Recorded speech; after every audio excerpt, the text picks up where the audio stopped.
Hello दोस्तों, welcome to एक्सगोर with Aryan. जय Hind. I hope आप लोग बहुत खुश होंगे और शायद वेट कर रहे होंगे एक नए वीडियो का। तो ये रहा आपके लिए नया वीडियो। और आप सबको हैप्पी होली, क्योंकि मैं जब ये वीडियो शूट कर रहा हूँ तो होली का दिन है। एंड आई होप आप लोग का दिन भी अच्छा गया होगा और आपकी फैमिली में सभी लोग अच्छे होंगे। तो आज हम बात करने वाले हैं स्क्वाड एनालिसिस के बारे में। स्वॉट एनालिसिस करेंगे हम लोग केकेआर के स्क्वाड की। और डिफेंडिंग चैंपियंस थे, एक्साइटिंग टीम है, एक्साइटिंग ब्रांड ऑफ क्रिकेट खेलती है। तो इसलिए इनके इनके बारे में बात करके बहुत मज़ा आएगा। और ओवरऑल इनका स्क्वाड भी देखेंगे, क्या प्लेइंग 11 हो सकता है वो भी देखेंगे।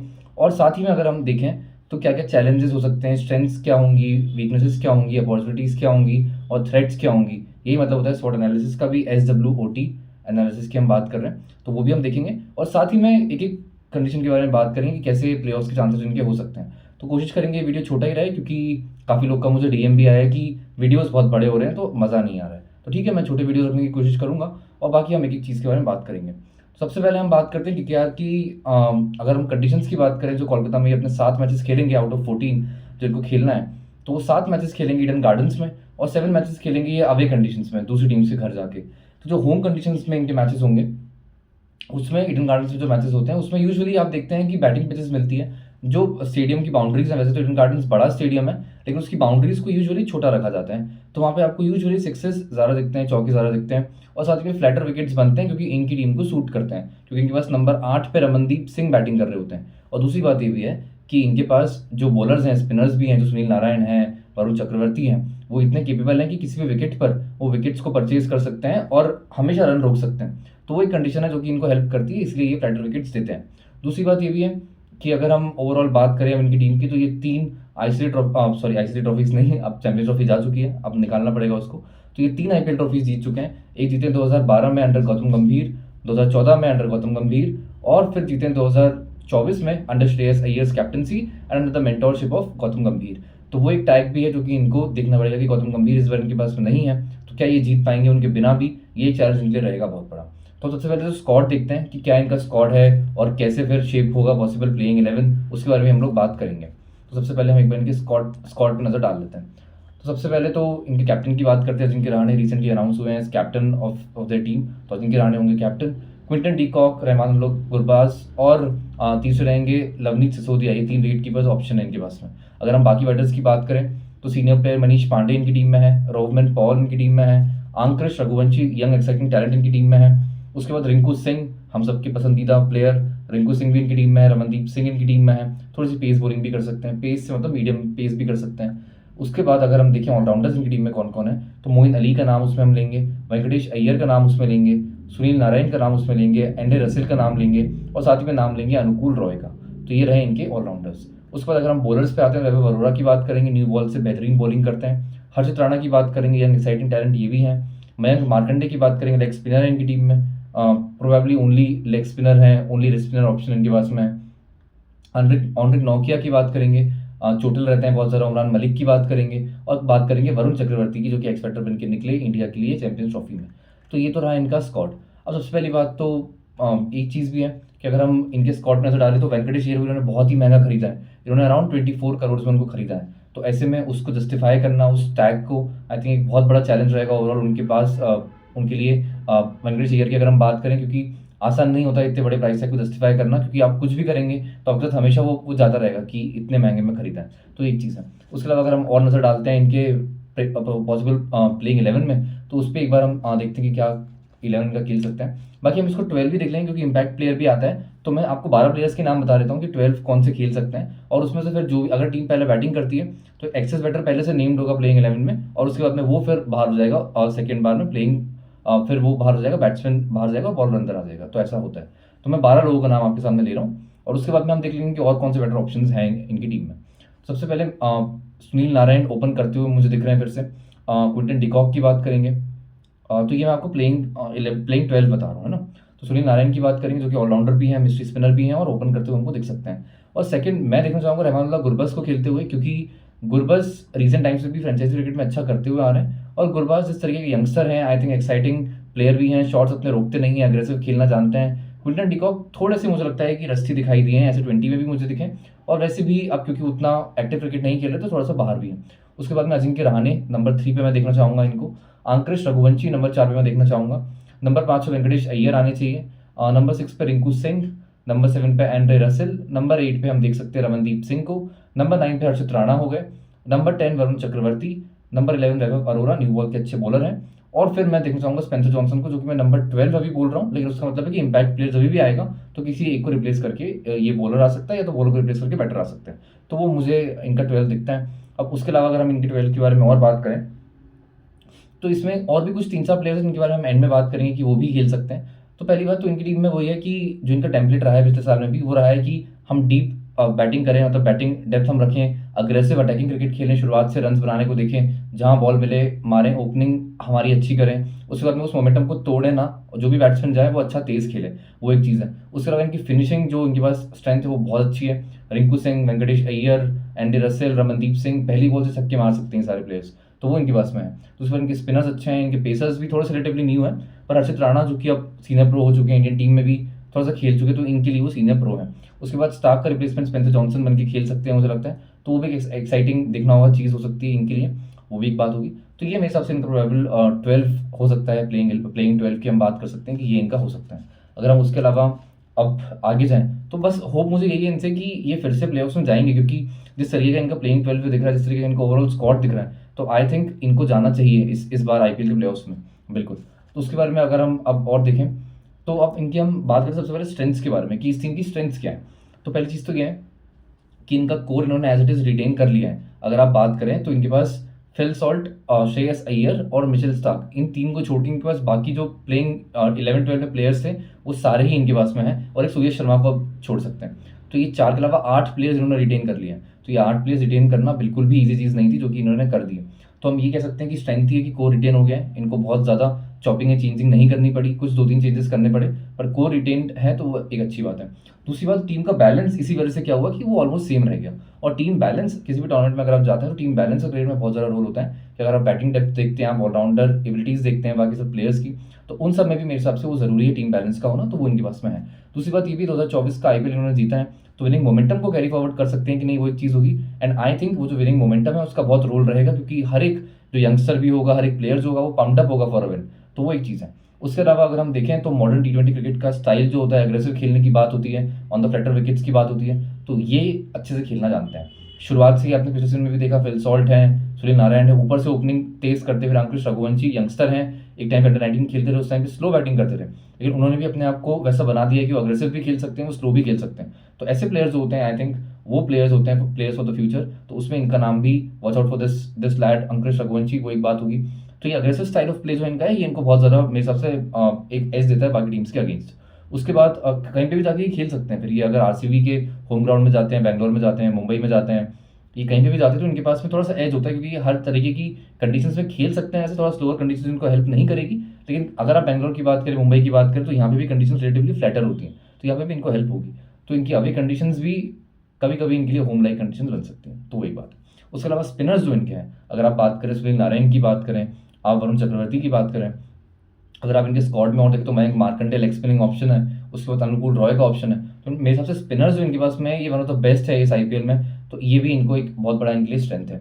दूसरी बात, फिनिशर्स जो इनके हैं वो भी, जो कि मैंने पहले भी मेंशन किया, कि अगर आपके पास वेंकटेश अय्यर नंबर 5 पे, नंबर 6 पे रिंकू सिंह, नंबर 7 पे एंड्रे रसेल, नंबर 8 पे रमनदीप सिंह आ रहे हैं, तो आपको फिनिशिंग की बिल्कुल आपको सिरदर्द नहीं होगा उसका, आप बिल्कुल लॉक्ड इन होकर जाएंगे कि हम अशॉर्ट एक फिनिशिंग स्ट्रेंथ के साथ में जा रहे हैं, तो वो एक इनको अच्छा एक स्ट्रेंथ की बात है इनके लिए। उसके अलावा हर्षित राणा की बात करेंगे, तो हर्षित राणा पिछले 1 साल में जब वो पिछला आईपीएल फाइनल खेले थे, तब उनका उनका इंडिया डेब्यू नहीं हुआ था। उसके बाद से 1 साल में उन्होंने तीनों ही फॉर्मेट्स में इंडिया का डेब्यू किया है। तो ऐसे में हर्षित राणा का जो एक्सपोजर मिलना है सीनियर लेवल पे जाके, तो आई थिंक वो उनको बहुत ज़्यादा रिस्पॉन्सिबिलिटी भी देगा इस साल, और बहुत ज़्यादा अपॉर्चुनिटी भी देगा कि आप आइए और आप शोकेस कीजिए कि आप लीडर ऑफ द पैक बन सकते हैं कि नहीं।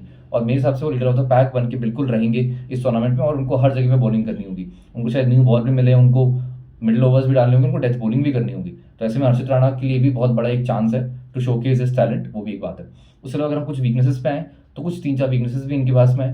पहली चीज़ तो ये है कि इनका जो कैप्टन और मेंटोर का डुओ था, अगर आप श्रेयस अय्यर की बात करें तो वो भी चले गए इस टूर्नामेंट से, 2025 में इनकी टीम का पार्ट नहीं है, वो पंजाब का पार्ट रहेंगे। उसके अलावा गौतम गंभीर जो है, क्योंकि उनको इंडिया का कॉल अप आ गया, तो अब वो वहाँ पे इंडिया की कोचिंग कर रहे हैं, और यहाँ से मेंटोर अब वो नहीं है, तो इसी वजह से ये जो डुओ टूटा है। तो शायद टीम का आप कोऑर्डिनेशन की बात करें तो वहाँ पे क्या थोड़ा सा लैप्स आएगा, वो एक क्वेश्चन रहेगा। उसके अलावा अगर हम बात करें, इनके पास न्यू बॉल से जो बॉलर्स हैं Vaibhav Arora is a good new ball bowler, लेकिन उनका भी थोड़ा सा लाइन लेंथ का इशू हो सकता है अगर वो कंट्रोल ना कर पाए स्विंग को, तो वो एक चीज़ है। उसके अलावा अगर हम एक और चीज़ के बारे में बात करें, तो ये जो डेथ बॉलिंग की बात है, डेथ बॉलिंग में भी एक कंसर्न दिखाई दे सकता है, क्योंकि वैभव अरोरा डेथ बॉलिंग नहीं कर सकते हैं। आंद्रे रसेल को भी हमने देखा है बहुत रन खा लेते हैं वो डेथ में जाके। और एक और चीज़ ये भी है, स्पेंसर जॉनसन अभी उतना आईपीएल में प्रूवन नहीं है। अगर आप इंटरनेशनल की बात करें, उन्होंने अच्छी बॉलिंग की है डेथ में आके, लेकिन आईपीएल में वो इतने प्रूवन नहीं है। उनको गुजरात टाइटंस ने इतने मैच नहीं दिए अभी तक कि हम समझ पाते कि वो कैसी बॉलिंग करेंगे।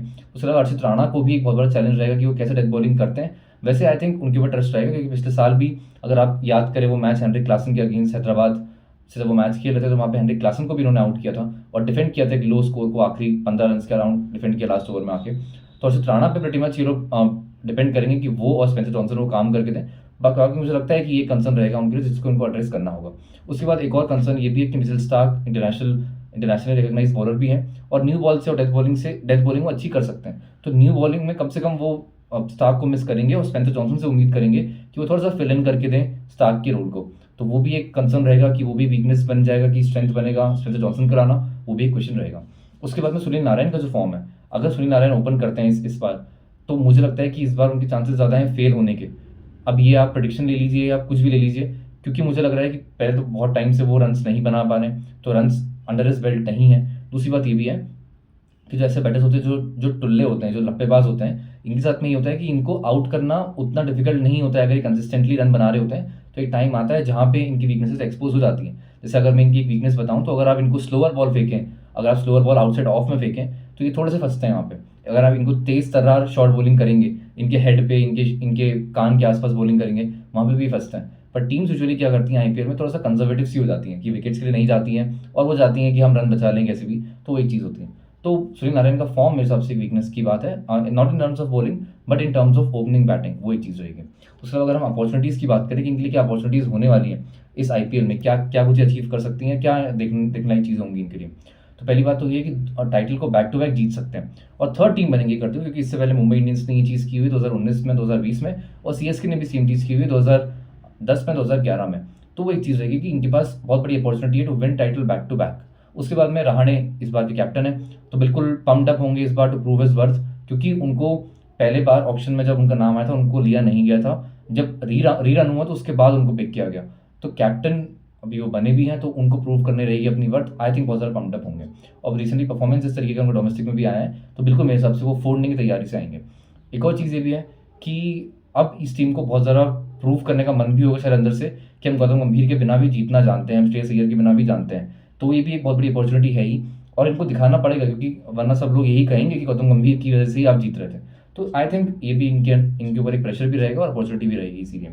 दूसरी बात, एक टाइटल अवे हैं, आई थिंक कि ये बातें होने लग जाएंगी इनकी भी कि मुंबई और सीएसके के टक्कर की फ्रेंचाइजी ये भी है, क्योंकि मुंबई को आप देखिए 5 टाइटल्स उनके नाम है, सीएसके भी 5 टाइटल्स जीत चुकी है। उसके बाद थर्ड नंबर पे केकेआर है जिन्होंने 2 टाइटल जीते हुए हैं।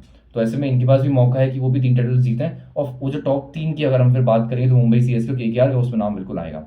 उसके बाद अगर हम और बात करें, कुछ यंगस्टर्स हैं जो कि अब धीरे धीरे सीनियर होते जा रहे हैं। अगर आप बात करें अंकुश रघुवंशी की, तो वो यंगस्टर हैं। उसके अलावा गुरबाज खेलते हुए दिखें तो वो भी अभी यंगस्टर ही हैं। रिंकू सिंह धीरे धीरे करके अब उनके ऊपर जिम्मेदारी बन रही है कि आपको भी कुछ करना है। रमनदीप सिंह जूनियर है, हर्षित राणा जूनियर है, वैभव अरोरा जूनियर है, इवन वरुण चक्रवर्ती भी बहुत सीनियर नहीं है। तो ऐसे में आई थिंक यंगस्टर्स भी बहुत पम्प्ड अप होंगे to prove their point, to prove their talent, कि देखो हम भी यहाँ स्टैंड करते हैं और हमारे पास भी बहुत कुछ है दिखाने के लिए। उसके बाद में अगर हम देखें तो चक्रवर्ती जो है इंडिया के लिए एक्सपेक्टर बन के साबित हुए हैं, तो बिल्कुल वो भी चाहेंगे कि अपनी वर्थ यहाँ पे दिखाएं और बताएं कि क्यों मैं इंडिया का कॉल अप डिजर्व भी करता था, और क्यों मैं स्टिल काम भी कर रहा हूँ अपने ऊपर, और मैं बिल्कुल दिखाऊंगा कि मैं क्यों अच्छा बोल रहा हूँ। तो वो एक चीज़ है। उसके अगर हम कुछ बात करें थ्रेड्स की, तो थ्रेड्स क्या हो सकते हैं इनके अगेंस्ट। तो सबसे पहले तो ये है कि ये अगर स्लो विकेट्स होंगे तो वहाँ पे ये फंसते हुए हमको दिख सकते हैं। पिछले साल भी जहाँ भी स्लो विकेट्स थे, चेन्नई में और लखनऊ में जो मैचेस थे, वहाँ पे थोड़े से ये फंसते हुए हमको दिखाई दिए थे, क्योंकि इनकी जो सारे बैटर्स हैं वो चाहते हैं कि बॉल ट्रू आए और वो उसको स्ट्राइक कर पाएँ। तो ऐसे में मुझे लगता है कि इनको स्पिनिंग कंडीशंस या स्लोअर कंडीशंस रिलेटिवली थोड़ा सा परेशान कर सकती है। तो वहाँ पे इनको देखना पड़ेगा, ये एक बहुत बड़ा चैलेंज होगा इनके लिए। उसके बाद अभी इनके ऊपर एक चैलेंज ये भी इनके लिए है, थ्रेट भी कह सकते हैं उसको, कि इस साल इनको बहुत बड़ा प्रेशर रहेगा कि इनको फिर से टाइटल जीतना है, क्योंकि इस बार गौतम गंभीर भी गए हैं, और दूसरी बात पिछले साल ये जीते हैं, तो इनके फैंस की उम्मीद है, और ओवरऑल क्रिकेट का जो फैंस हैं उन सबकी उम्मीद होंगी कि आप जीत के बताइए एक बार फिर से। और आई थिंक अंदर से भी एक चीज़ होती है कि हम पिछले साल जीत चुके हैं, तो हम इस साल क्यों नहीं जीतेंगे, और विनिंग मोमेंटम को कोई भी खराब नहीं करना चाहता, अपने फॉर्म को कोई भी खराब नहीं करना चाहता। तो वो भी एक पॉइंट होगा। उसके अलावा एक बहुत बड़ा चैलेंज ये भी होगा कि पिछली बार फिल सॉल्ट और सुनील नारायण ने जिस तरीके की ओपनिंग की थी, आई थिंक उसको एमुलेट करने की कोशिश ये लोग करेंगे। और बिल्कुल अगर वो नहीं कर पाएंगे तो शायद ये टीम आपको थोड़ा सा फंबल करते हुए दिख सकती है। दूसरी बात ये भी है कि ओपनिंग को फिर से एमुलेट कर पाना मुश्किल इसलिए भी होगा कि सुनील नारायण बैटिंग फॉर्म में अपने उस तरीके के नहीं है जो पिछले साल थे। दूसरी बात ये भी है कि उनका ओपनिंग पार्टनर चेंज हो गया है, फिल सॉल्ट अब नहीं है, वो आरसीबी से खेलेंगे और अब उनके पास में गुरबज या डीकॉक रहेंगे। तो ऐसे में आई थिंक वो भी एक चीज़ है। उसके अलावा अगर हम और बात करें इनके पास, तो जो बाकी प्लेयर्स हैं जो कि इस टीम में कभी भी आके खेल सकते हैं if needed according to conditions या इम्पैक्ट प्लेयर की अगर हम बात करें, अगर कभी ज़रूरत पड़ती है तो अगर थोड़ा सा स्पिनिंग कंडीशंस पे जाते हैं तो मोइन अली हमको देख सकते हैं स्पेंसर जॉनसन की जगह पे, जो आपको बॉलिंग भी देते हैं और जो आपको थोड़ी सी बैटिंग भी ऊपर से दे सकते हैं। अनुकूल रॉय आपको देख सकते हैं कभी भी, अगर आप लखनऊ में, आप चेन्नई में मैच खेल रहे हैं, अगर आप जयपुर में मैच खेल रहे हैं तो वो भी एक चीज़ है। मयंक मार्कंडे शायद आपको देख सकते हैं इम्पैक्ट प्लेयर बन के, स्पिनिंग एंगर अपना लेके आए, अच्छे बॉलर लगते हैं मुझे काफ़ी, इनको लगातार मौका नहीं मिला है तो आई होप उनको मौका मिले इस बार। और एक नोकिया भी आपको दिखाई दे सकते हैं in place of Spencer Johnson कभी भी टूर्नामेंट में, पर ये भी बहुत इन चीज़ों की कंसर्न इनके लेके आते ही हैं, तो देखना होगा कि वो चैलेंज क्या रहेगा। उसके बाद एक बार शेड्यूल देखें इनका, तो पहली बात तो इनका जो ग्रुप है, मतलब वैसे तो अगर आपको पता हो शायद या नहीं भी पता हो तो ये होता है कि कभी भी अगर ये जो टीम्स होती हैं तो इनका दो ग्रुप बनते हैं आईपीएल में। अब जब से 10 टीम्स आई है तब से इनके दो ग्रुप्स बनते हैं, उसमें 5-5 के ग्रुप्स होते हैं। तो कोई भी टीम अपने टीम के बाकी जो 4 टीम्स हैं उनसे 2-2 मैचेस को खेलती हैं और बाकी दूसरी टीम में भी वो सबसे 1-1 मैच को खेलती है। तो ये इनके हो गए 13 मैचेस हो गए। और दूसरी टीम जो है, जो उनके बराबर पे रैंक है दूसरे ग्रुप में, जैसे सपोज अगर केकेआर अपने ग्रुप में 4th नंबर पे रैंक की हुई शुरुआत में, तो जो दूसरे ग्रुप की 4th नंबर की टीम है, जैसे इस बार सनराइजर्स हैदराबाद से इनके 2 मैचेस हैं क्योंकि वो दूसरे ग्रुप में 4थे नंबर पे रैंक्ड है, तो उनसे 2 मैच खेलेंगी। तो आई होप आप समझ गए होंगे, आप कंफ्यूज नहीं हुए होंगे। तो टीम अपने ग्रुप में सबसे 2-2 मैचेस को खेलती हैं, बाकी ग्रुप की टीम से सबसे 1-1 मैच खेलती हैं और एक और मैच खेलती हैं जो कि दूसरी टीम में उन उस ग्रुप के बराबरी प्लेस होंगे। जैसे कि अगर केकेआर 4th प्लेस है अपने ग्रुप में, तो दूसरे ग्रुप में जो भी टीम 4th नंबर पर प्लेस होगी उनसे 2 मैच खेलेगी, जैसे कि इस बार हैदराबाद से इनके 2 मैचेस हैं, तो वो भी एक चीज़ है। तो इनके मैचेस 22 मार्च को आरसीबी से हैं और 26 मार्च को राजस्थान रॉयल्स से हैं, 31 मार्च को मुंबई इंडियंस से है, अप्रैल 3 को सनराइजर्स हैदराबाद से है और अप्रैल 6 को लखनऊ सुपर जायंट्स से है। तो कोलकाता में आई थिंक ये रूल करेंगे, कोलकाता इनको सूट करेगा, गुवाहाटी इनको सूट करेगा, वानखेड़े इनको सूट करेगा। तो बिल्कुल जब भी कोलकाता में इनके मैचेस होंगे तो बिल्कुल इनको वहाँ पे अपने अपॉर्चुनिटीज़ को बनाना पड़ेगा मैच जीतने के लिए, और अपनी बॉलिंग को देखना पड़ेगा कि वो उतना स्कोर डिफेंड कर पाए, क्योंकि लास्ट ईयर हमने देखा है कि इन्होंने डिफेंड नहीं किए बहुत बार अपने टोटल्स को, मतलब डिफेंड नहीं कर पाए, फेल हुए उस चीज़ में। तो वो भी आई थिंक एक क्वेश्चन रहेगा इनको, इनके पास देखने के लिए। अगर हम और बात करें प्लेयर्स के चांसेस इनके लिए क्या हो सकते हैं, तो आई फील कि इस बार क्वालिफाई करना चाहिए, पर चांसेस हैं कि बिल्कुल थोड़ा सा मिस भी कर सकते हैं कि लास्ट में जाएं और 1-2 पॉइंट्स या कह लें कि एक जीत से वो बाहर रह जाएं, ये भी हो सकता है। एंड आई फील कि प्लेऑफ्स में भी जा सकते हैं। तो अब क्योंकि कुछ चेंजेस हुए हैं इनकी टीम में, बड़े चेंजेस हुए हैं, गौतम गंभीर चले गए, श्रेयस अय्यर चले गए, तो आई होप कि इनको थोड़ा सा दिक्कत होगी, लेकिन आप देखना चाहते हैं कि कोई भी टीम उभर के आए उस चीज़ से, उस चैलेंज से, और उस चीज़ को अपने सिर पे ले, रिस्पॉन्सिबिलिटी ले और उसके बाद जीत के बताएं। तो आई होप टीम ऐसी करेगी। बाकी वीडियोस में भी आपके लिए और लेके आऊँगा, क्योंकि मुझे हर एक टीम का एनालिसिस करना है, सेम पैटर्न पर रहेगा एनालिसिस, और फिर हम बात करेंगे उनके प्ले ऑफ चांसेस की भी, और लास्ट में फिर एक वीडियो करेंगे, मेरे एक दोस्त भी उनके साथ में यूट्यूब लाइव कर लेंगे और उसमें देखेंगे क्या इस बार का आईपीएल कैसा दिखेगा और कौन सी टीम्स हमको दिखेगी प्लेऑफ्स में जाते हुए और कौन पोटेंशियल विनर हो सकता है। तो बाकी आप लोग सपोर्ट करते रहिए और प्लीज़ अपना बहुत ज़्यादा ध्यान रखिए, प्लीज़ कीजिए लाइक, शेयर एंड सब्सक्राइब। बाकी वीडियोस आपको मिलते रहेंगे। Thank you.